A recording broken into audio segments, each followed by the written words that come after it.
BBC Radio 4. It's 2:15. Men's folly in the pursuit of military glory takes centre stage in this afternoon's play, The Charge of the Light Brigade, the premiere of John Osborne's never-seen screenplay.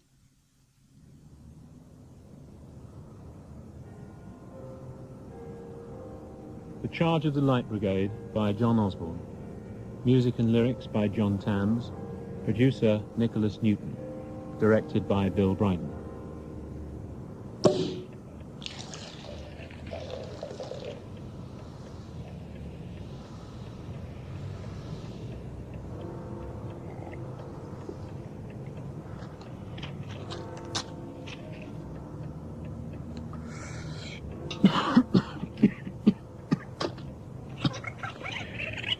Oh, the wild charge they made. Her Majesty wishes to convey her mixed feelings of satisfaction and anxiety, and offers her prayers to the Almighty to protect her army and fleet and bless this great undertaking with success. The cause is a just one, if any war is just, and I will not believe that in any case British arms can fail. 4 things greater than all things are women and horses and power and war. That is our story, but no one would have known it at the beginning. The Charge of the Light Brigade by John Osborne.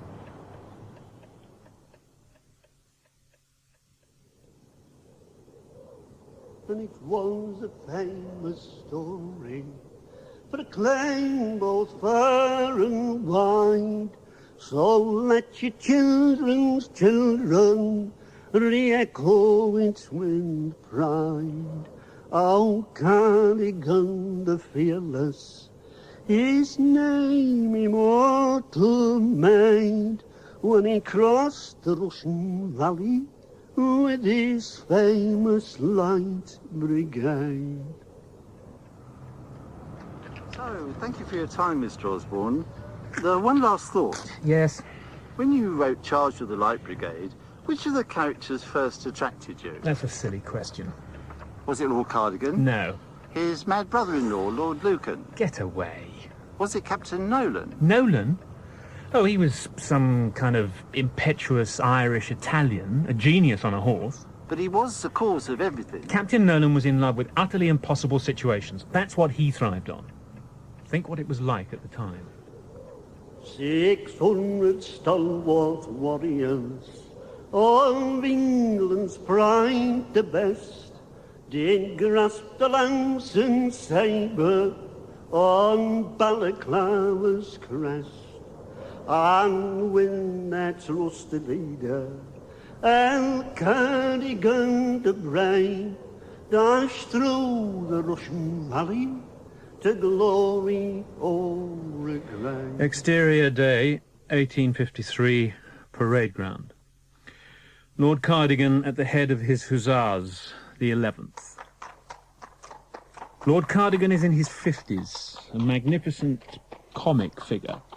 Arrogant, ungifted, impenetrable, a caparisoned divine right Tory. He is, in the words of the historian Kinglake, as innocent as a horse. Cardigan passes along the ranks of his drawn-up regiment. His eye lingers fiercely over every detail of men and horses. That one. Yeah. Scabbard. Yes, they're good. About time. Good. That's a well-shaped devil. Pants need a tailor to them. Nearly all of them. Tight, I said, didn't I? Said so enough times. Why else do they think they're called Cardigan's cherry bums? Cherry bums. £30,000 my own money. Our smart, proud regiment should be turned out at last. Indian officers. I'll whip out every dull mongrel scum of them who isn't up to it in the 11th. Not so bad. Quite a good turnout. No better than it should be. Miserable ass pack of mutineers, some of them. Still, looking like Cardigan's men. Some of them.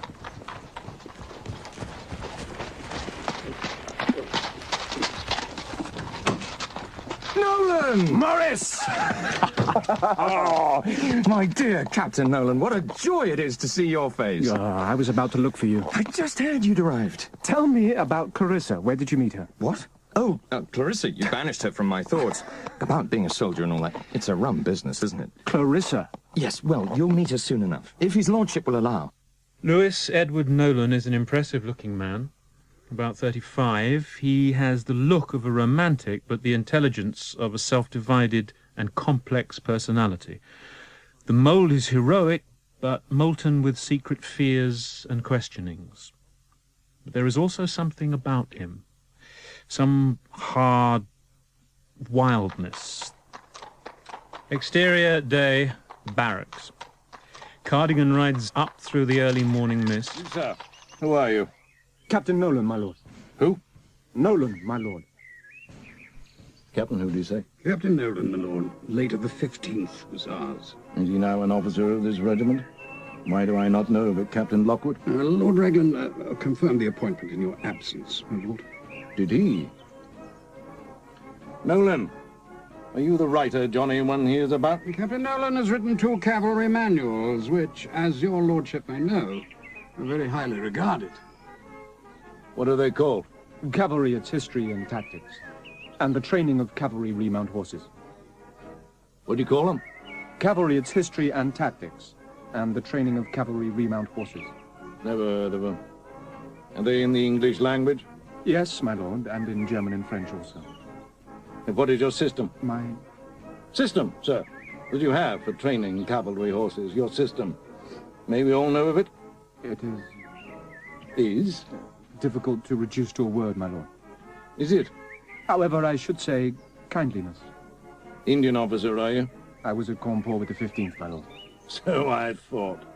My lord, I have already a request to make, that I can have leave to attend a wedding as best man. So, best man, is it, Nolan? Want you to be best man, do they? What do you say the groom's name is? Captain Morris here, my lord. Ah, Captain Morris, indeed. For him you may. You're lucky, sir. My congratulations. Thank you, my lord. But be back for my parade. Exterior day. Music appropriate to a wedding. Captain Edward Morris and his bride appear at the doors and pause. Nolan appears in the background. Some common people look on. A few cheer the bride, Clarissa Morris. She is pleasing to look at, observant, intelligent, sheltered but full of curiosity and eagerness. They make their way to the waiting carriage, ascend. Then the wedding feast and reception. A lighted marquee stands on one of the lawns. Inside the marquee, the bride and groom are in conversation with a group including the Duberlys. Yes. Widing, widing, widing. We never stopped till Newmarket. What a hunt. Not a sign of a fox. The master called to have it. Mrs. Duberly is Cardigan's mistress. She is young, pretty, slightly boyish. Mrs. Duberly. And what is your regiment, Captain? The 11th Hussars, madam. Ah, Cardigan's unfortunates. I'm certain Lord Cardigan has been horribly maligned, Captain Duberly. My dear Lady Errol, even the Duke of Wellington. The Duke would never have allowed outsiders to interfere with the conduct of the army. Oh, and certainly not Parliament or any gaggle of politicking radicals. Lord Cardigan is a gentleman, which is indisputably more than can ever be said for the editor of the Times. He certainly has the most beautiful golden head, like an exquisite lion. And nothing but empty air inside, they tell me. That's a most improper remark, Captain Duberly, but particularly in front of Captain Nolan. What about it, Nolan? I agree with Lady Errol. It would not be proper to pass judgment on one's commanding officer. Besides, I have scarcely made contact with his lordship here. I have been with the 15th. India? Oh.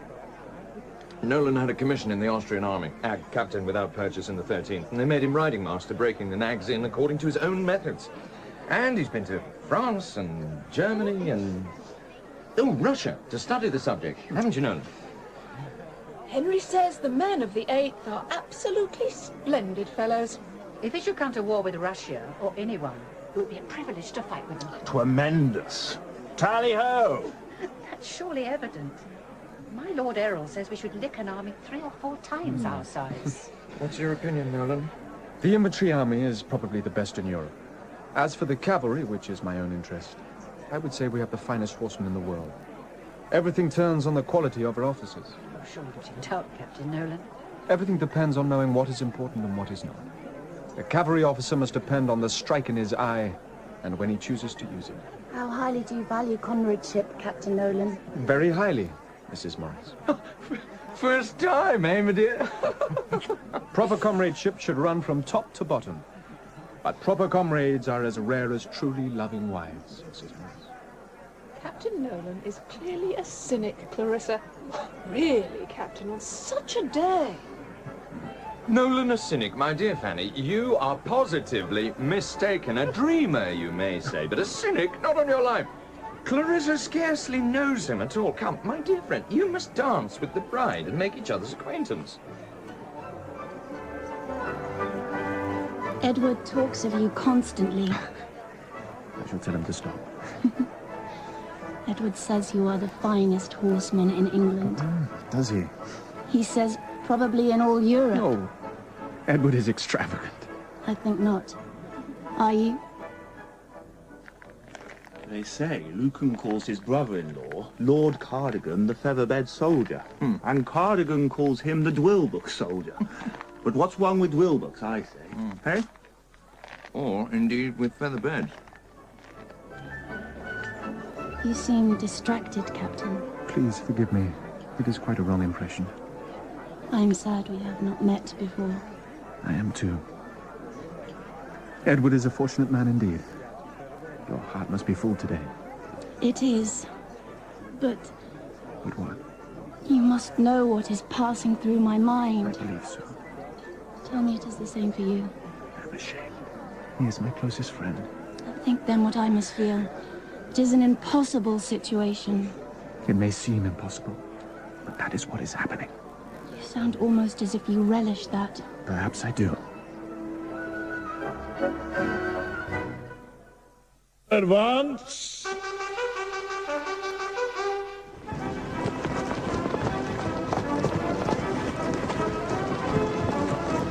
They tell me Lord Cardigan paid £30,000 for the command of the 11th. So much? For a regiment? My dear, Cardigan spends 10,000 a year of his own income, mind, in keeping up the 11th. £10,000? Well, all those tailor's bills for the men's uniforms. He pays out of his own pocket. And then the courts-martial and desertions and all. Superb turnout, your lordship. Quite a triumph. The rewards of discipline and vigilance are all displayed here today. Now, there's nothing wrong with the 11th. I shall tell Raglan. Never seen a regiment in finer order. Wish I could stay longer. Will you not dine in the mess tonight? No, I must leave at once. However, I take good news back with me to Lord Raglan. You and your men may celebrate that. Indeed we shall, General Airy. That I promise you. Champagne only in the mess tonight. His lordship's instructions, mind. Champagne only. Yes, champagne only. Nolan eats quietly. One of his guests asks him, Captain Nolan, could we have some Moselle, do you think? Nolan calls over the mess waiter. Cardigan watches him carefully. All along the table are bottles of champagne. Suddenly, the mess waiter bends over beside Nolan and places a black bottle on the table. Don't decant it. And leave it on the table. You, sir. You. Captain Nolan. Captain Nolan. Nolan! My lord. You, sir. You are drinking porter. No, my lord. You are drinking porter, sir. I assure you I am not, my lord. Damn you, Captain Nolan, you contradict me. That is a black bottle before you, and you are drinking porter from Captain it. Nolan, it was his lordship's express order that champagne only should be served in the mess this evening. I was not aware of it, Captain Lockwood. My lord, I apologize. Apologize, sir. You are drinking porter in my mess. It is not porter, my lord. That is a black bottle, is it not? I asked if I might have a Moselle instead of champagne, my lord. Captain Morris's guest I will asked... not have porter or any other beer drunk in my mess. I've said so before. It is a drink for farmers and labouring men. Did you not know I'd forbidden it? He says it's a Moselle, my lord. What? Moselle? Moselle, you say? Then you'll know better, Captain Nolan. A gentleman decants his wine. He does not drink it from the bottle like a cowherd. I am in error, my lord. May I have your permission to leave the mess? No, sir, you may not. The toast to the regiment is to be proposed. You will charge your glass of champagne and join us.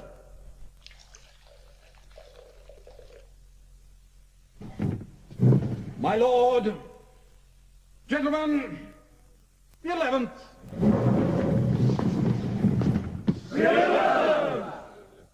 My lord, with your permission, may I propose your health? For in your health lies the strength of the 11th. Gentlemen, the Earl of Cardigan. The Earl of Cardigan!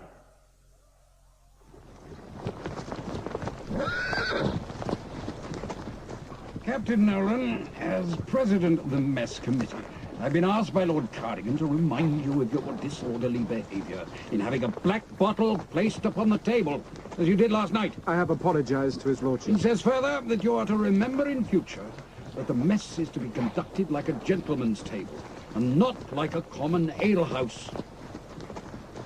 This is an offensive message for one captain to deliver to another, however merited.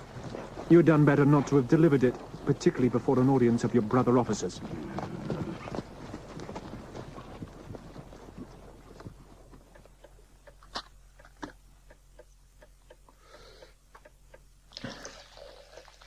Interior day. The regimental stables. Long, high and beautiful, almost like a chapel. Quiet, except for the sounds of horses breathing and rustling straw. In this chapel-like atmosphere, Nolan makes his way down the aisle of beautiful mounts. He stops in front of his own and puts his head against her. Presently he walks on, his footsteps echoing on the stone floor towards the tack room at the end. The walls are covered with regimental saddles. Lines of gleaming tack hang from the ceiling in hundreds. Pure black sheepskins, embroidered horse cloths, and long plumes. Nolan gazes up at them all and moves among them, down towards a high window at the end of the room, also very like the window of a chapel. Very well, then.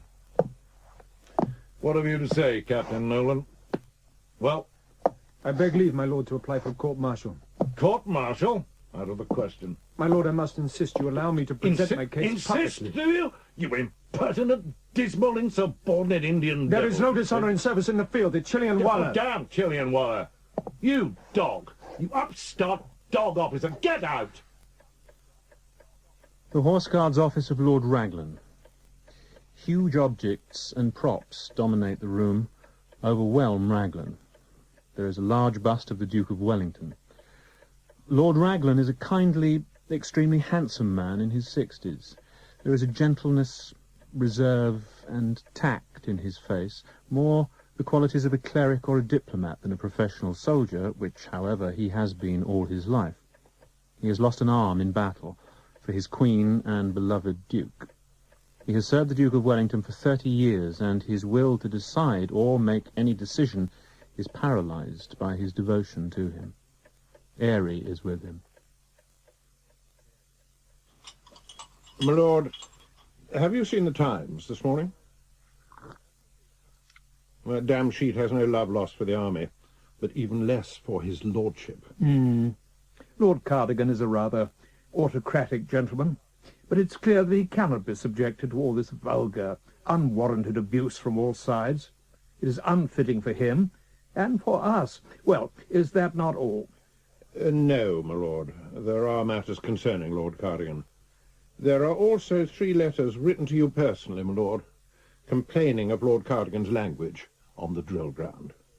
There is also What I take to be a round robin, apparently containing the names of a majority of officers complaining of his lordship's customs of berating officers before the entire regiment. We must really do all we can to stop this absurd public clamour. It is damaging to us all, and I'll not have it. But it must be handled with tact. See to it, Ere. Gentlemen, I have been ordered by the General Commander-in-Chief to address the officers of this regiment. It is the custom of the service and is irremediable. In the case of Captain Nolan, the General Commander refuses his request for a court-martial that might be prejudicial to the good of the service and cause public disquiet. As for the conduct of Lord Cardigan, Lord Ragland expects that in the future his lordship will exercise the correct amount of discretion and forbearance.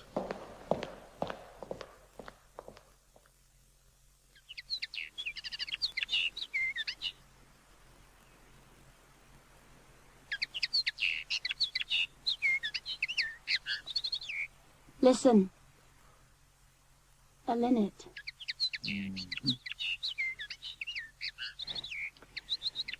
Oh, Nolan, it is good to have you with us. Everything seems so changed. You've been in our thoughts every day, has he not? You have indeed. It has been an anxious time.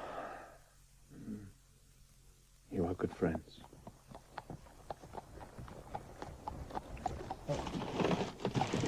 I promised Fanny I would help her school Bob.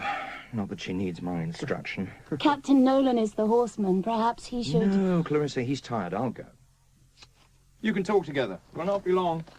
No. He is very happy. I believe we all are. Yes. The three of us.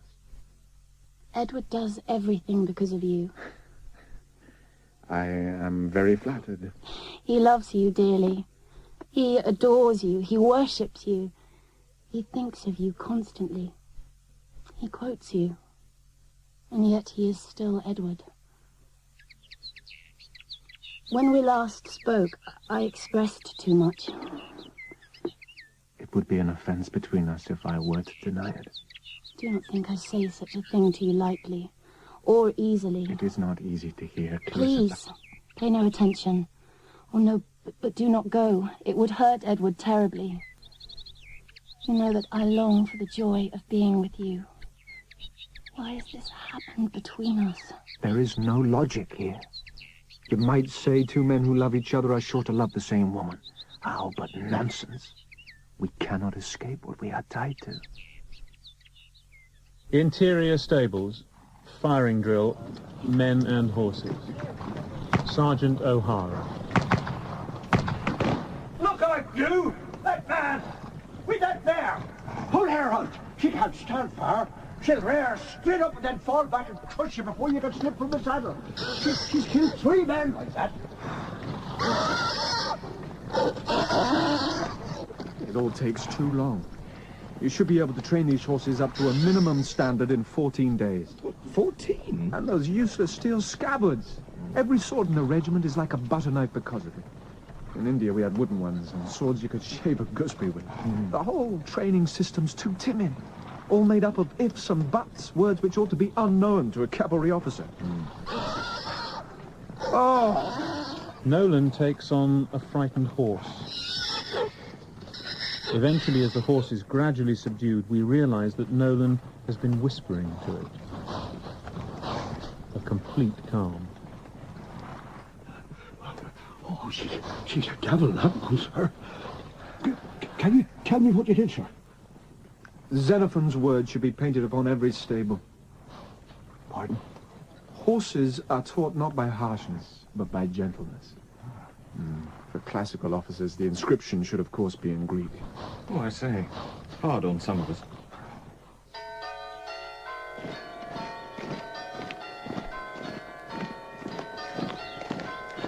Prisoner on escort! By the left! Quick march!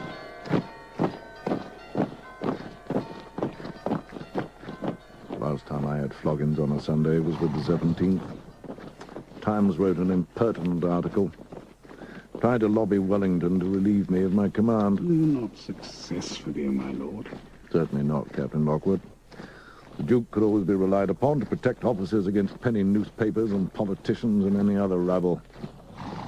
Well, let them scribble against this one. The men have been formed round three sides of the square. The prisoner advances a pace or two in front of the escort, and at the command of Cardigan strips to the waist. He is then fastened to the machine termed a triangle, which usually consisted of 3 poles tied together at the top. The farriers who are to inflict the punishment take off their caps and jackets. Go on. And Sergeant O'Hara sees that the farriers do their duty. Sergeant O'Hara gives the time to the farriers by audibly counting in slow time. When the first farrier has inflicted 25 lashes, Sergeant O'Hara calls out in a loud voice, 25! Go! Stop! 25! And then orders a second farrier to supply the place of the first, and so on.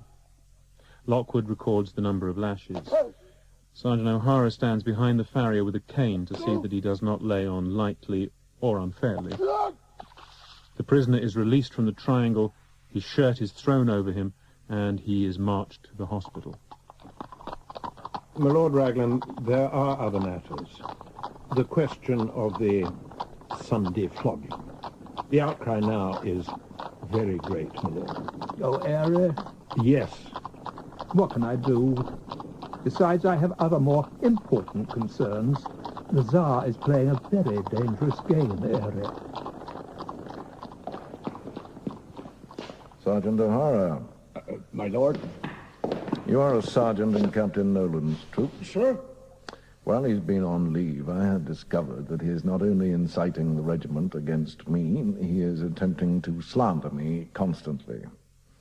In view of the seriousness of the matter, I have decided that notes will be taken of the conversation of officers, and Captain Nolan in particular. You will take notes in secret wherever you see fit, in the stables, the orderly room, the regimental office, and you will bring them directly to me. That is an order. Dismiss.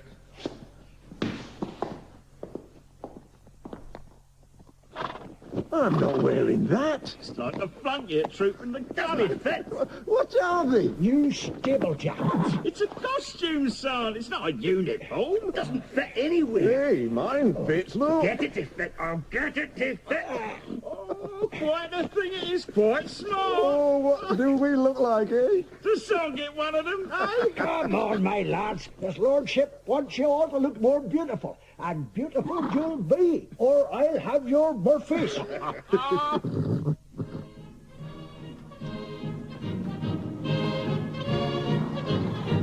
A triumph, my lord. Lord Raglan will be delighted. A most splendid performance. No more trouble, eh? There are dissident elements in spite of every effort. Ah, Nolan. A very fine turnout indeed, particularly your own troop. Thank you, sir. It is my own troop I wish to speak to you about. I hope this is not more dissension, Captain. Sir, discretion forbids me to mention the humiliation of an officer being spied on by his men, or indeed the pang of being told by them that they have been instructed unwillingly to do so. I must draw your attention to a specific matter, the debt in my troop book. This is due to the issue of new stable jackets, which I believe to be unnecessary and ordered by Lord Cardigan without my consent. The men do not want them, but apart from this, although every troop in the regiment has been issued with the same new jackets, only my troop has been called on to pay for them. These are very extraordinary accusations to make against a commanding officer. Cardigan? Nolan is a liar. He was born dishonored and a liar, and he will die one. Do you hear me, Nolan? Nolan? Nolan! Come back, sir! Come back, liar! Liar! My dear Captain Nolan, please. Well now, what have we here? What indeed, my lord? Well, it seems you have set your heart on selling out your commission. I've asked you here today so that we may discuss your grievances and try to persuade you against it. Lord Raglan, I know that as long as I'm with the Earl of Cardigan, the value of my commission is not secure for a day.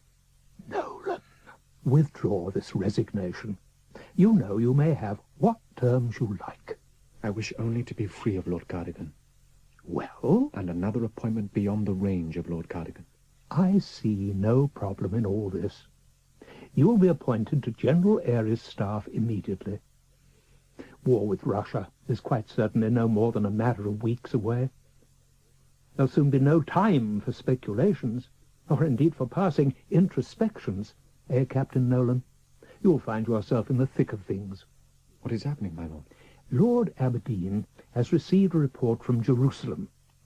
Wars have often been sparked off by trivial differences of opinion, eh? The monks started to squabble again. But behind them is the Tsar. The Ottoman Empire is the sick man of Europe. Everybody is up in arms, and we are off to Russia. Sebastopol, to be precise. It's long, long since we've been in a battle, officers and men alike. I swear to Jesus, I haven't forgot the smell. Aye, the smell of war. But for them that's above me, it's so long ago, so in the distance, that it's acquired a perfume.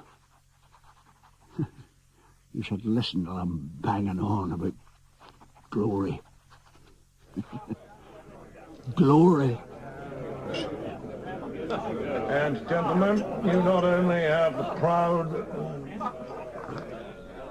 privilege of setting forth in the finest army in Europe. No nation anywhere has such a magnificent flower, such an ornament at its head. These contemptible Russians, savages, Russian savages, will have seen nothing like us in their lives. We shall astonish them. We shall astonish the world. Gentlemen, regiment. It is cold, Russia. Cold. Oh, I'll not freeze, my darling one. I'll see the Black Mountain again.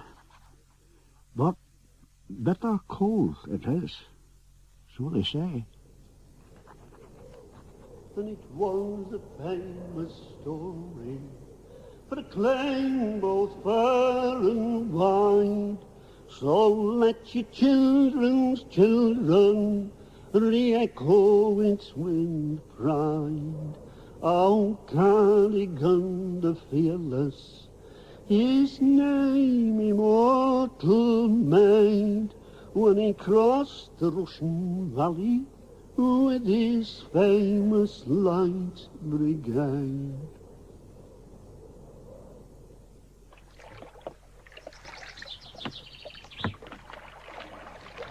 I cannot for the life of me see what the Tsar can be expected to do if he wrenches the key of the holy places away from the Latin monks. He will outrage every Catholic in Europe. On the other hand, every priest of his own faith in his own land is plaguing him to tear down the Silver Star, or whatever it is. Is the Tsar an ambitious man? It appears so. It seems strange. What? Oh, all those monks squabbling over a key, and what is it, a silver star? If it should come to war with Russia, will they send the light cavalry along with the army? I should hope so. There'll be some angry demonstrations at the Horse Guards if they don't. Do you think they would select the 17th? Certainly. And the 8th? Quite probably. And the 11th? I hope not. Wouldn't our Captain Nolan be a loss at such a time? He would to me. You see, Clarissa, the most important assets for a cavalry officer are not, as he put it. What was it? The strike and the eye. It's not that. It's wealth and nobility. Not ability. Nolan is an exceptional fellow. In the event of a war, he will certainly get a staff appointment. Lord Raglan thinks highly of him.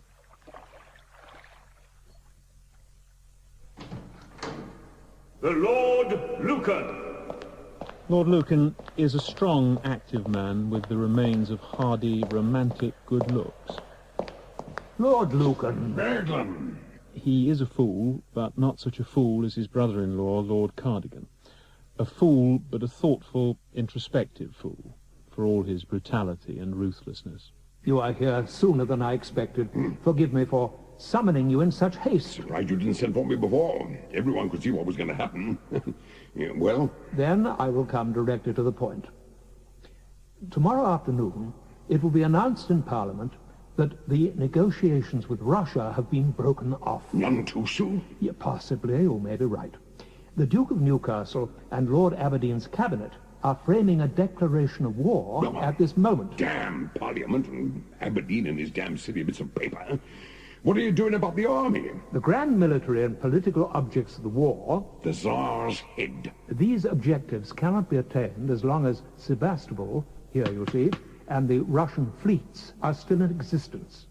If this part of the Russian Empire were annihilated, the whole fabric, which has cost the Tsars of Russia centuries to raise up, must fall to the ground. Russia can no longer menace Europe. Gentlemen, but who's to command the expedition? The Prime Minister has left the choice to my discretion. Then who is it to be? After consideration, I have decided to undertake command of the expedition to the Crimea myself. This leaves a number of vital commands to be appointed. As for active service, Raglan, I campaigned with the Russians against the Turks, as you may know. Of course, I remember. That was? Oh, I don't remember. 26 years ago. What, 1828, 29, something like that. And since that time? Nothing. But then how many senior officers in the British Army have seen active service in the field in their entire lives? I ask you. Indeed. The Duke of Wellington always held a very high opinion of your qualities, Lord Lucan. Quite. As to these staff appointments... And the cavalry? What of that, Raglan? My hope, indeed my earnest hope, is that you will consent to assume the command of the cavalry brigade. Very well. As for those under your command, I have offered the command of the heavy brigade to General Sir James Scarlett. A bit soft, but he'll do. And the light brigade to your brother-in-law, the Earl of Cardigan. Cardigan? Cardigan? Do you mean, sir, that that footling dummy is to have the light brigade? Of course, like Sir James Scarlett, he will be acting under your command. Have you informed him of that? I think Lord Cardigan's position will be made amply clear to him. Nothing has ever been made clear to that puffed-up, silly old partridge. My wife was born a fool, but the most foolish thing she ever did was have an even bigger fool for a brother. I am relying on you both to make the appointments work as amicably as possible, in the interests of the expedition and of the nation. I shall be up at Town House in the meantime. I put it to you, Raglan, that you make Lord Cardigan's position clear to him, so that even he may understand it. Lucan? Lucan commanding the cavalry? I came to be offered a command, not to serve Lord Lucan. He doesn't know one end of a... Lord Cardigan, that after a while you may be persuaded that it is an arrangement that can be made to work. With a little intelligent flexibility on all sides, you will see it as being in the nation's interest. After all, you will have the Light Brigade. God help us all. I'll try to mail from Sebastopol. We'll be all right. We're the Light Brigade.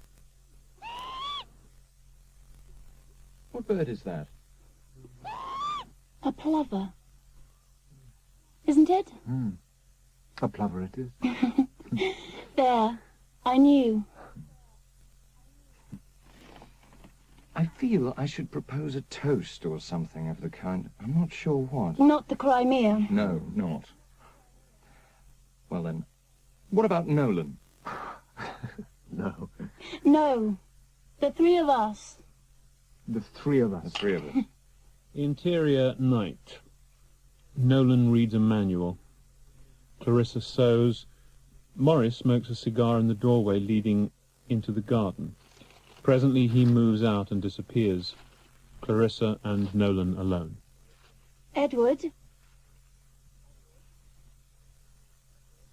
He's gone for a walk, I expect. Is he unwell? He's missing you already. It's a pity you're not leaving for London the same day. Perhaps he should go earlier so that... No. At least it is certain you will see him again. Try to prevail on him. So many wives are going. I'm sure he can be made to agree. I do want to come. This is a bad turning, I know it. Forgive my weakness. I am with child. I didn't know. I think it may have been unkind to conceal it from me. I couldn't bring myself. Edward has longed to tell you. I am so unhappy. You must not. I must. I am. You will be happy, surely, for your own sake and Edward's. I am. I shall be. I beg you not to entertain any other thought. They are there. They are there. Like unwelcome guests. No, not unwelcome. Welcome. I long for it to be yours. I am very blessed by that. Please, take my hand. My dear, I must join Edward. It is a cold night. There is some madness in you that has infected us all.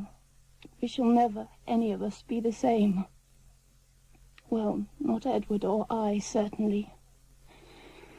When you are there, or with him, remember my heart is...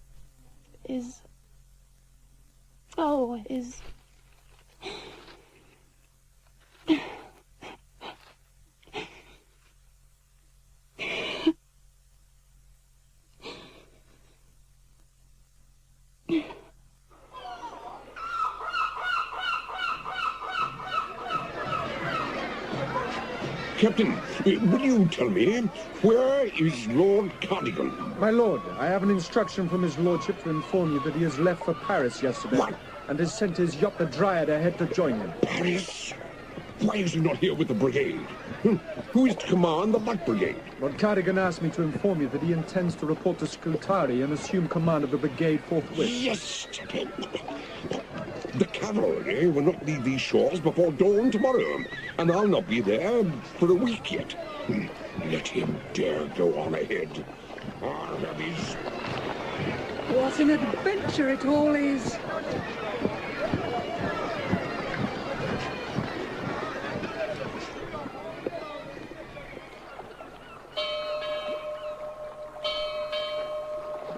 Now's the time to leave her, Johnny.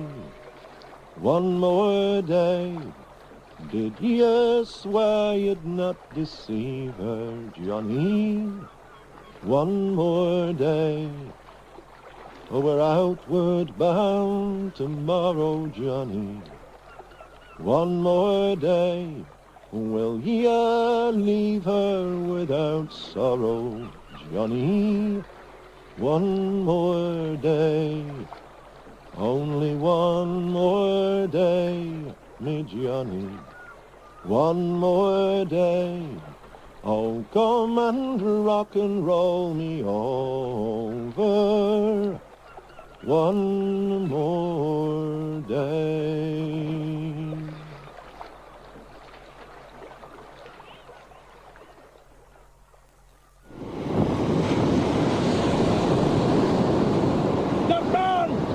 That man there, stand to. Canny, Sergeant! Canny? Canny? Seasick, Sergeant! Lord, this is worse than... This is no bit of a squall only. That man? Braithwaite, Sergeant. Braithwaite? Aye, sir. Squall, eh? Sailor, were you? Fisherman, Whitby. There's another wave! I'm burning! Braithwaite, sir. I don't feel too adjust myself. Well, catch hold of something then, here. Oh. Now. I'm gonna fish! Feet wide apart, and you, Sergeant. All right. Will we ever see bloody Russia? Oh, face the wave. See it?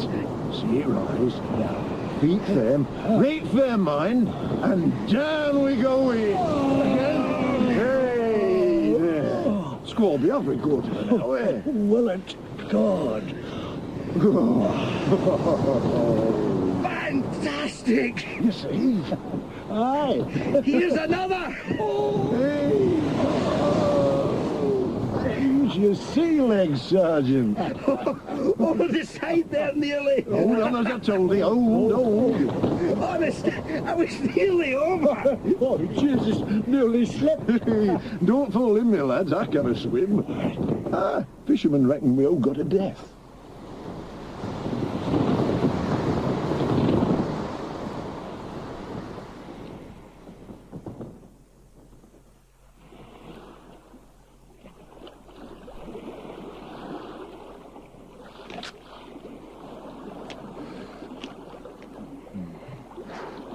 Clarissa? She longs to be aboard with us. It's a sad business we cannot still be all together. But in a very happy cause. Yes. We both wept. She sends her deepest affection and regards to you, Nolan. Oh, and this letter. Sealed order, mind, till we set sail. This is an irksome business. However, it is a test of patience, I dare say. It is the beginning of a very long test, my dear Edward. Morris is lying asleep. There is a copy of the Times over his face. Nolan looks over at him, still fingering Clarissa's letter. He turns it over in his hand, looks ashore, then at the letter again. He opens the letter. My dearest, it is so completely wrong to aspire to such strange thoughts as I have. I long for you to survive and have life and return to me. And yet I cannot offer the same feelings for my own husband. God help us. We are trapped in a foreboding we cannot escape. Somehow I believe this stems from your strange and impossible... With an effort, as if it were an act of self-amputation, he looks back at Morris, kisses the letter, and then drops it gently into the sea. It bobs amongst the rubbish against the side of the ship before the current starts to drag it away.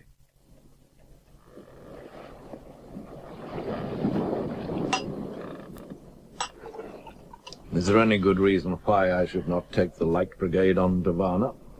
Only that Lord Lucan should first be informed, as commander of the cavalry brigade. He is expected to arrive within a day or two. And I am sure that Lord Lucan will see the advantage of pressing on to Varna quickly. Do you agree it should be done? I see nothing against it. Very well, then. So be it. Have your way, then. It is too warm for argument. Proceed on to Varna with the Light Brigade at once. Do you think it's wise to let him go ahead on his own without Lucan's knowledge? I think it's certainly prudent to keep them apart as often as convenient. I don't relish the sight of Lucan's face when you tell him. Neither do I, General Airy. Neither do I.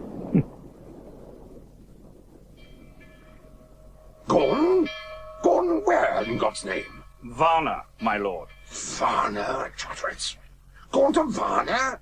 Rot him. How dare he go to Varna? I give no orders for him to go to Varna. He shall move or stay put as I say. As I say, not as he will. He shall move or stay put as I say. As I say, not as he will. Does Raglan know of this? Lord Raglan gave the instruction. Gave? To that partridge? Tell the captain we shall move on to Varna at once. Now, I'll have him. Lord Raglan says you are to report to him immediately on your arrival. Really?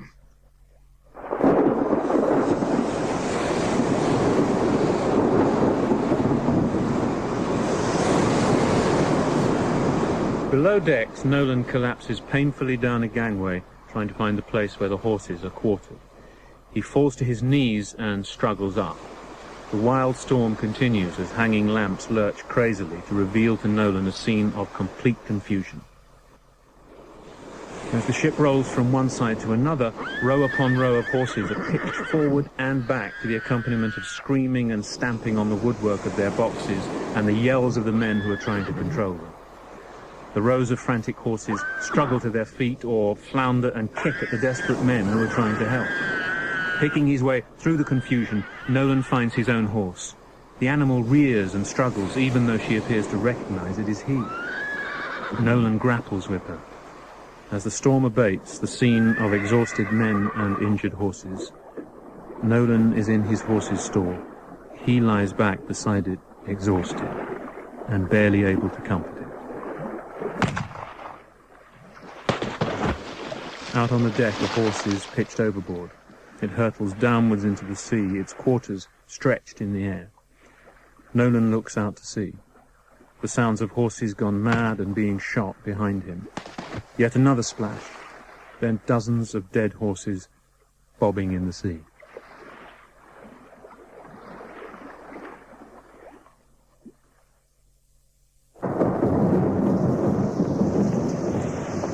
Tuppence I got for selling me clothes, tuppence for selling me blanket. If ever I live for the soldier again, devil shall be me sergeant. Poor old soldier, poor old soldier. If ever I live for the soldier again, devil shall be me sergeant. September the 14th, the west coast of the Crimean Peninsula. The British expeditionary force of 25,000 men under Lord Raglan are landed. Captain, will you explain to me why your men have cloaks strapped to their saddles? The men have no blankets, my lord, and at night the wind is very strong and cold, and they may be sleeping in the open. Take off their cloaks, Captain Morris. Have their cloaks taken off their saddles. I will have no effeminate ideas among the soldiers of the Light Brigade. Who'll sing the anthems and who'll tell the story? Will the line hold? Will it scatter and run? Shall we at last be united in glory? Only remembered for what we have done. Only remembered, only remembered. By the waters of Babylon, there we sat down. Yea, we wept when we remembered Zion. How can we sing the Lord's song in a strange land? I don't think the country here's all that like it, but its hills and valleys, and the colours, maybe, remind me still of the Black Mountain, of Donegal and Antrim and Fermanagh, and of the north of Ireland in general. Everything is grand. More than grand. Good food. Home soon. This will be over and me safe in your arms before Michaelmas. Only remembered, only remembered, only remembered. There is a goldfinch. Blaze, flights, red on the cheek, just like our own, but bigger. It's in from Siberia. I limed it caught, and it's singing the same song as our own. Why does it make me feel even more far away? Hear it? If you could hear it. Imagine you can hear it. And I'm there, in Whitby, by the water in Yorkshire County with my best love. No herring, nor nothing proper to eat, but the goldfinch sings for Siberia. A kiss for Rosie, your own skipper. Will there be any stars flowers in my crown, when at evening the sun goeth down. When I wake, If you could see the uniform, my darling one, Chrissy, my dear one, epaulets and shine and buttons and red. We parade daily, and every local stops to stare. Jings we look, braw, grand and magnificent. We're redcoats, of course, so maybe your auntie would remember them in your own farm, but this is bigger work, God's work. And I hope she'll see me all buttoned and busket, and no mind the memory. Cardigan comes down the ranks. Well done, capital. Fine job, Jock. He called me Jock. This has been written for me by the corporal, who writes for us all. I hope you think it sounds like me. I say I love you in this note because, well, he doesn't have the Gaelic. Oh, Judy, should I die in glory, in the times you'll read my story. But I'm so bothered by your charms, I'd rather die within your arms.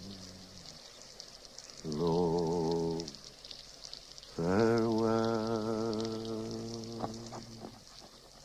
There's a man singing, but here in the light before dawn, his song is of me missing you and my home. On the march in the morning, on the map it says Alma. That means soul. And so it is with my soul and my heart. I miss you. Only remembered for what we have done. Shall we at last be united in glory? Only remember for what we have done.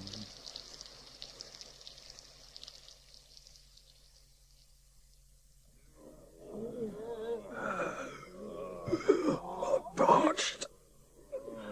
So parched. I've seen this before. Oh, God. Oh. Canteen. Yeah, take a sip. No water, Braithwaite. No water. Now try, son. He's turning black, the poor bastard. Oh, he's... Oh, God. He's turning black. Poor bastard. Then, Lotties. Mary. Hail Mary, full of grace. The sound of dying. Bodies blackened fall into pools of water. Horses approach. Lucan and Charteris. It's cholera, my lord. 11 men have died, and there are more. Damn cholera, or whatever you call it. We're not here to drop dead of the vapors like girls. Get them up. Inside the tent, in the candlelight, the face of Nolan's groom just caught in the grip of cholera. His eyes appeal for help, and he manages to put out a hand to Nolan, who withdraws with instinctive fear. Even in his agony, the man looks shocked by this response from a distinguished officer. He tries to speak. Nolan reaches for some water to give him. The man tries to touch him again, and again Nolan withdraws. The man manages to mouth the word, water. Nolan stares at him in horror, turns and goes. Nolan outside the tent. He breathes the air in deeply. He is about to take some water from the pitcher, then realizes it may be contaminated. He throws it away, then looks guilty at the sound it makes. He looks to see if he has been observed, but there is no sign of anyone, just the groans of the dying man.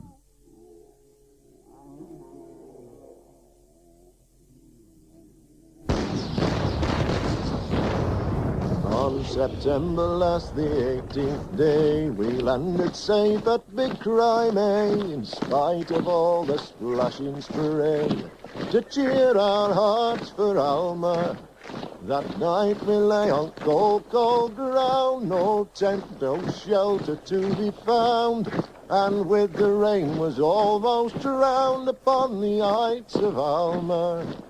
Next morning a scorching sun did rise beneath the eastern cloudy skies. Our noble chief, Lord Raglan, cries, prepare to march for Alma. Oh, when the heights we hove in view, the stoutest heart it could subdue, to see the Russian warlike crew upon the heights of Alma. Our Scottish lads in kilt and hose were not the last you may suppose, so daring face their fearful foes and gain the heights of Alma. Dear God! Why is it all happening? 1,000 of our horsemen, looking on at a retreating enemy, a wretched horde of Cossacks and cowards who never struck a blow, ready to turn tail at the first trumpet, and all 10 minutes gallop away. We shall have our turn, Nolan. It's not Raglan's fault. Damn our turn! What is happening to the world? We are in the grip of mad people. Oh, as for the noble yachtsman and Lord Lucan, it is impossible that God ever created two greater muffs. Lucan is a cautious ass, and Cardigan's a dangerous ass. And yet they command! And why? They are earls. They want everything, but be assured they are earls. Exterior. The Alma battlefield. Evening. Nolan wanders alone, shattered by the dreadful spectacle of the field and the sounds of the wounded. A British soldier gives water to a Russian officer and is shot in the back for his pains by a wounded Cossack. Nolan watches the scene in slow horror. Then he goes over to the Russian, takes out his pistol and shoots the wounded Cossack. Sickened, he wanders away in an exhausted daze toward his tent. Morris is there smoking a cigar. They look out together across the plain. You're shivering. It's cold. Oh, I'm cold. What are you thinking of? I was thinking about tomorrow. We should attack. And you? What? Thinking about. Oh! I was thinking of Clarissa. In the cavalry camp of the Light Brigade above Balaclava, row upon row of bell tents. Outside the tents, remote, unworldly-looking officers recline in all kinds of attitudes, sometimes looking as if they were outstretched upon the lawns of Oxford colleges. Then, everywhere, is the baggage of men and horses, of live cattle kept for slaughter, of sweating troopers and stamping horses. All the chaos of a vast army, inadequately fitted out for a disastrous, epic picnic.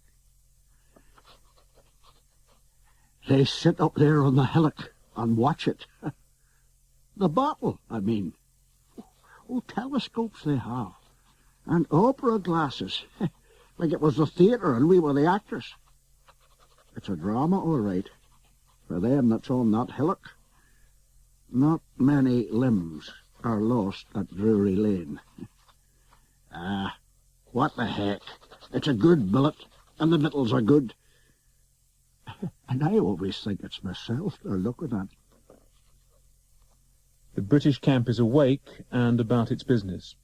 French officers in red peg-top trousers and jaunty kepis swagger about with the condescending air of professionals watching the goings-on of amateurs. In contrast to the French, many of the British officers are wearing check sporting coats above their tight regimental trousers with fancy shirts and flowered neckerchiefs. Captain Doubley himself is wearing a braided French kepi above his hussar jacket. Look! Look what I found. It matches my number ones and this French kepi. It's a photograph, surely, is it not? Where is that Times, Johnny? Where is he? Treacherous cove.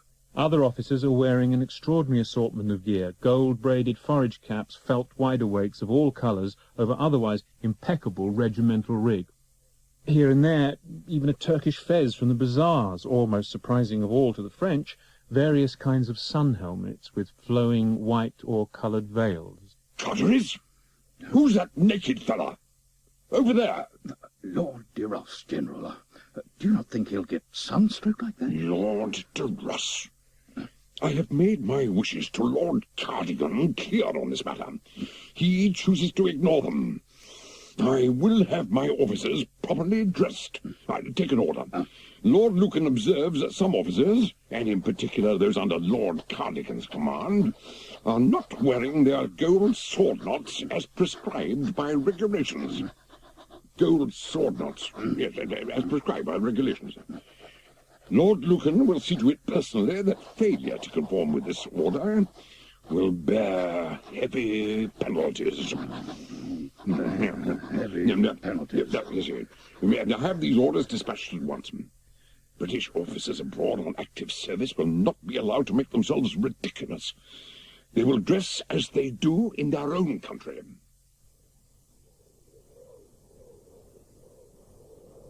Well, Nolan, it's a rum business, this life. This being a soldier. Yes, my friend. And frustrating. Now, you must be patient. No, I am not patient. My heart often burns at the simple waste of my life. In a way, it is consumed by obsolete forms and unyielding ways and poverty of feelings. These fine gentlemen, they are not only above the dreams of common men, they are above the law itself, with their wealth and their privilege and their fine horses and proud heads. How else could such a mighty blockhead as Cardigan pass over so many better, finer men and find himself commanding one of the finest regiments of cavalry in the British Army? But if I am often impatient, I am also prudent. The soldier needs to be certain of his objectives. If he lacks that certainty, he must find himself or try to in strategy, in order, or he will lose his head. He will lose his way altogether and be lost. That is why horses mean so much to me. They can be trained and turned into a thing of precision and perfection. They can even be loved, to a degree. And at moments like this, my friend, is it not fun? The most glorious life a man could lead, huh? And it was a famous story. It is dawn. The cloudy gloom of men and horses waves and heaves here and there. A sinewy blur in the dark, sickly start of morning.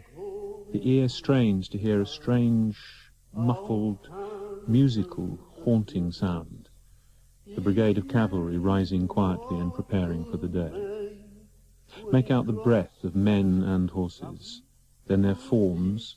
The sound increases, low orders are barked and muttered, swords clatter, breastplates and lances and saddles creak and rattle, horses snort and stamp the ground and are rubbed down and saddled up.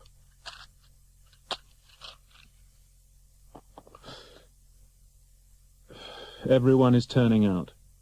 The ground is littered with the remains of fires, dismantled canvas, holes and mounds of earth and equipment. Men move quietly, speaking little, some muttering to their mounts or cursing. Some surreptitiously eat up the remains of breakfast from a dish, or light a pipe, or spit. One shivers, another swears at his sword buckle. Sergeant O'Hara adds a line to something he has written. You could say to the boy, there was a parade. And such a grand parade. For his papa was, never so proud. The brass and the bands and the buttons, and me with the colours itself.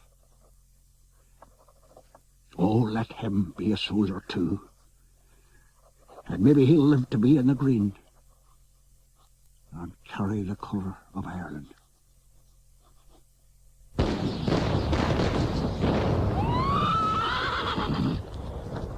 Lord Raglan. Ah, Nolan. My lord, the enemy has advanced, taken the redoubts, and now his infantry is advancing from the Tarragona. Lord Lucan has brought up the heavy brigade. The cavalry is already exposed to musketry from the redoubts 2, 3, and 4. They are bearing down on Balaclava. There's only one thing to do, my lord. Bring up the 1st and 4th. Precisely. Harry, inform Lord Lucan. He'll manage all right. I'm not so sure about Cathcart. What do you think, Nolan? Perhaps I might deliver the order in person. Good. Tell Cathcart he's to move his division immediately. And tell him immediately.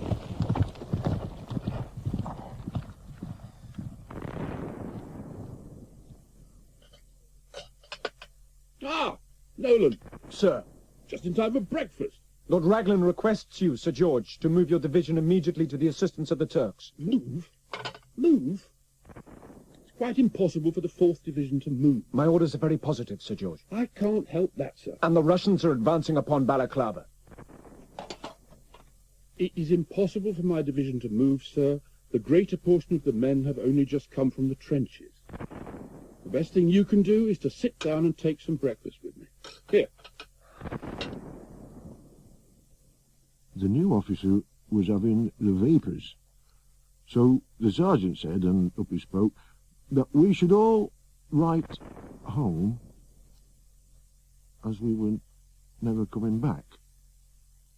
So here is this letter that you will receive at my demise. I fought for my country and died. I was not cowardly. It's bravely I fought until the end for our dear Queen and England. The sergeant said this before, so I hope this letter never has to reach Whitby. A big kiss to Rosie and you, my darling one.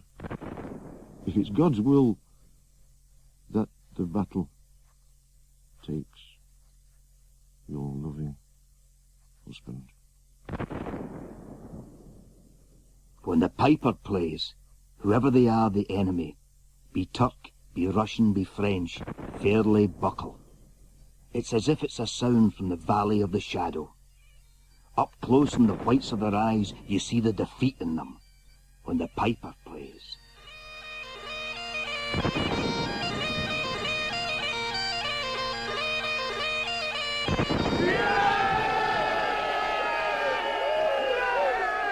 Hurrah! Hooray! The heavies have the day! Take the message to Lord Lucan and see that it is also conveyed to all officers and men. Well done. Hey, Nolan? We beat the devils. We licked them all the way up the hill. With respect, sir, we have yet to follow up our advantage. By this time, the Light Brigade should have been over that hill. Where are they now? Ah, Morris. My lord. Look down those heavies, eh, Morris? They've had the laugh of us this day. My lord, I do urge you to attack the enemy and follow up the heavies' advantage at once, before it's too late. No, sir. But do you not see, my lord? No, sir. May I not take the 17th? No, sir, you may not. You will act as your superiors tell you. Causeway Heights. Teams of Russian artillery horses thunder along the causeway ridge with lasso tackle attached to them to drag away the English guns. Airy looks through his telescope. They've captured our guns. They're taking them away. Wellington never lost a gun, and nor shall I.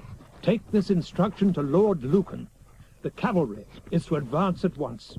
They will be supported by the infantry, which has been ordered to advance on 2 fronts. Let us hope.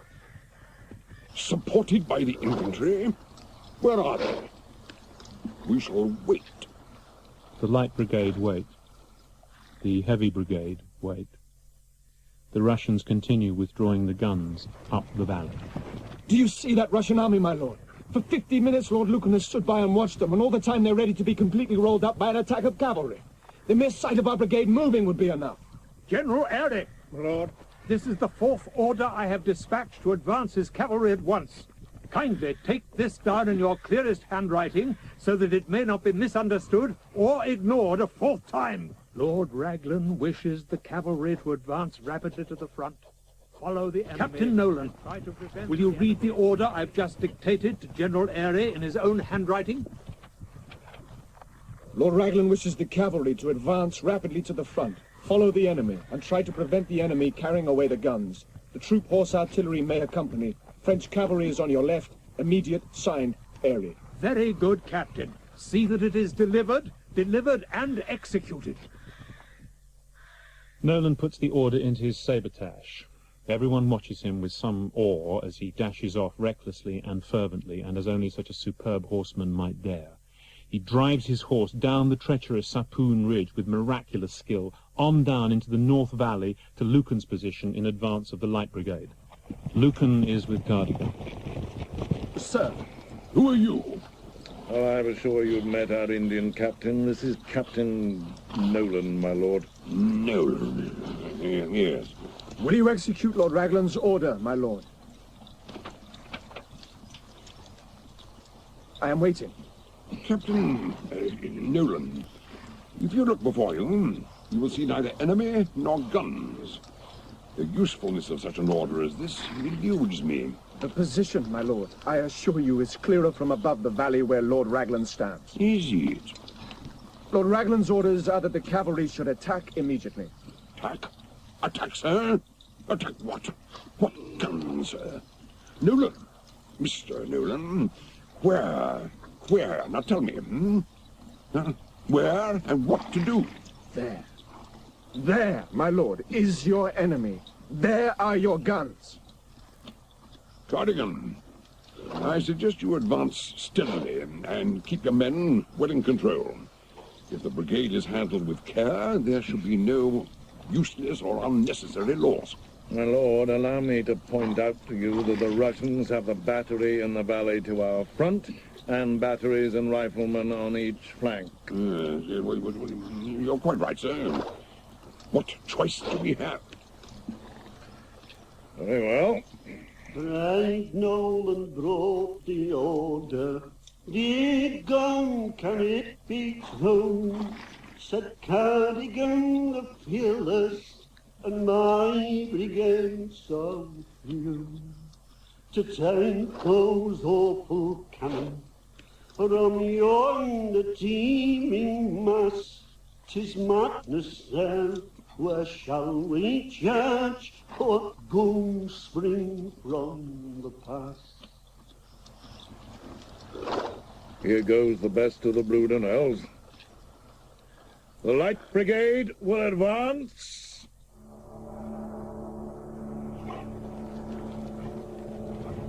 Right squadron! Right squadron! Keep back! Do look to your dressing! Cardigan trots ahead of the Light Brigade, erect but stiff in the saddle. He wears the uniform of his old regiment, the 11th Hussars, richly decorated in front with gold lace. His figure is rigid and collected, as if he were merely schooling a skillful horse. Across his path to the right, a wild figure appears. It is Captain Nolan, turning round in his saddle, shouting and waving his sword as if he wanted to address the entire brigade. Cardigan's face sets into fury. Now Nolan, in his desperate mime, ahead of the brigade, pointing towards the causeway heights on the right. His left shoulder is straining in mime towards the south, his legs kicking his horse in the same direction.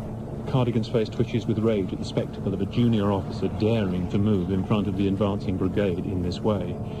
It seems a cruel, outrageous taunt to him. His muscles stiffen and he continues to trot on, fixing his gaze straight ahead down the valley. Nolan and his mount pivot round desperately in an effort to make the final sign, like an agonized dancer's last leap before he crumbles. A Russian shell bursts on the right front of Cardigan and throws out a fragment which hits Nolan full on the chest and tears into his heart. The sword drops from his hand, but the arm with which he was waving the moment before remains lifted high in the air, and his horseman's instinct still keeps him firm in his saddle. Immediately missing the perfect hand of his master, the horse wheels about and begins to gallop back upon the front of the advancing brigade. Nolan is still erect in the saddle, his sword arm still high in the air.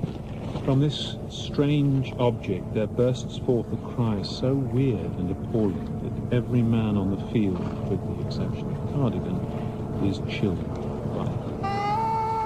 The dead man, still firm-seated with his uplifted stiff arm, shrieks as he passes through the ranks of the brigade till he passes the 13th Light Dragoons. Then at last he drops out of the saddle.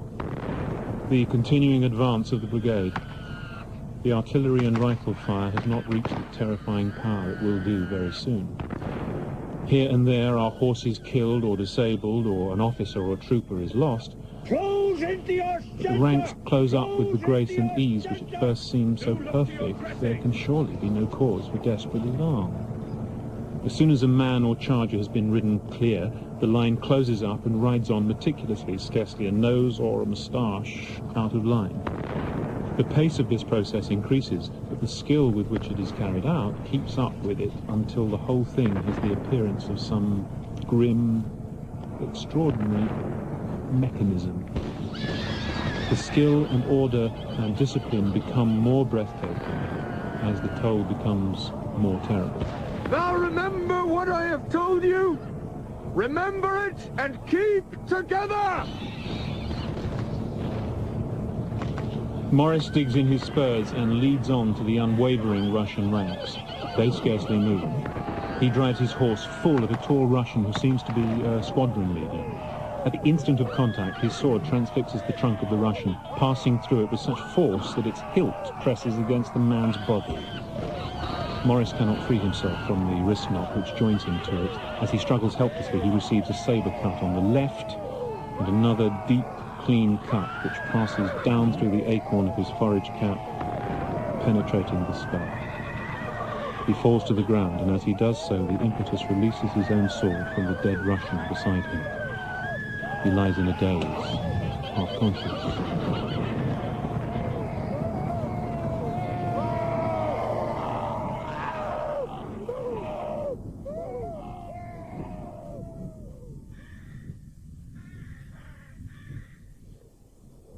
What on earth can those skirmishers be doing?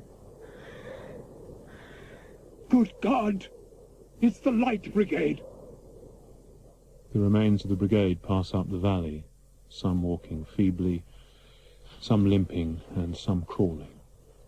The trappings of the 4th Light Dragoons and the 11th Hussars flap in the breeze against the still living remains of the horses, some struggling violently to get up or floundering back cruelly upon their disabled riders. Morris, still unconscious, is being robbed by some Cossacks who obviously believe that he is dead. As they leave and turn their attentions to other men, he regains consciousness. He finds himself almost run down by a loose charger, but he is just able to catch hold of the horse's rein and mount him. Collapsing into the saddle with great agony, he turns the horse's head up the valley and rides away as fast as he can. Lucan is looking down the valley. Good God! He sees the figure of Cardigan riding at a sharp, unhurried trot. They've sacrificed the Light Brigade.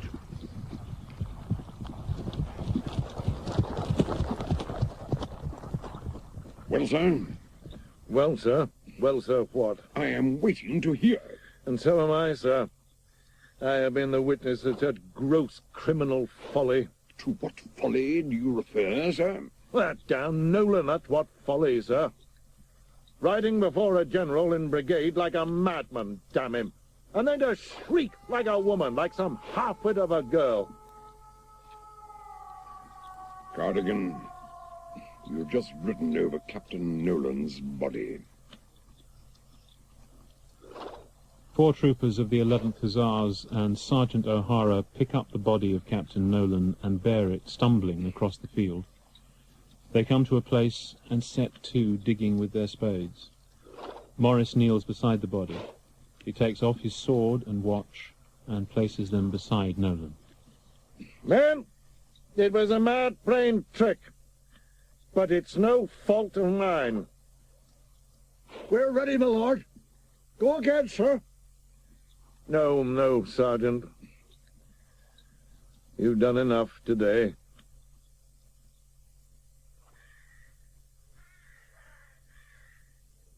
Lord Raglan arrives with General Airy.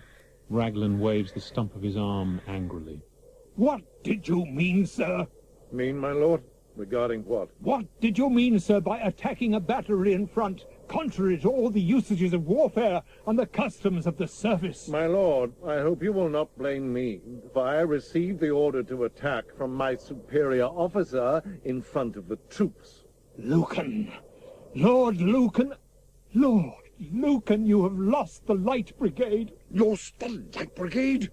Indeed, I have not, sire. You have lost the Light Brigade, the finest brigade that ever left the shores of England. How could you?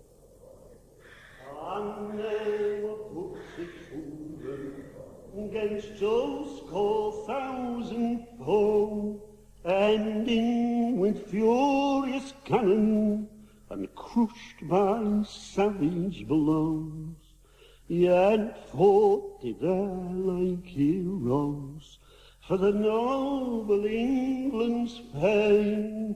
Oh, glorious charge, heroic deed, what honour crowns thy name? Well, these sort of things will happen in war. After all, it was nothing to Chilean Waller. 400 of those soldiers fell fighting where they stood, and so that Russian valley, it was enriched with English blood. 400 of those warriors bequeathed their lives away to an England they had fought for on that wild October day. And it was the famous story, proclaimed both fair and wide, so let your children's children re-echo it with pride. Oh, Cardigan the fearless, his name immortal made, when crossed the Russian valley with his famous Light Brigade. October the 17th, 1854, 247 men lost, many more wounded, and the loss of 497 horses, not counting those thrown into the sea, and all in 20 minutes. The charge was never sounded. The Charge of the Light Brigade by John Osborne. The cast was as follows: Lord Cardigan, Charles Dance; Captain Morris, Jasper Britton; Nolan, Joseph Fiennes; Captain Lockwood, Trevor Ray; Mrs. Duberly, Lynn Miller; Captain Duberly, Guy Lancaster; Lady Errol, Angela Douglas; Clarissa, Charlotte Emerson; General Airy, Geoffrey Palmer; Lord Raglan, Alec McCowan; Sergeant O'Hara, James Ellis; Braithwaite, John Tams; James, William McBain; Lord Lucan, Donald Sinden; Charteris, Robert Oates; Sir George Cathcart, Sebastian Graham Jones; Ballad singer, Michael Waterson; John Osborne, Michael Feast. Studio production, Mark Smith. Post-production supervised and edited by Sebastian Graham Jones, John Tams and Ray Williams. A Promenade production.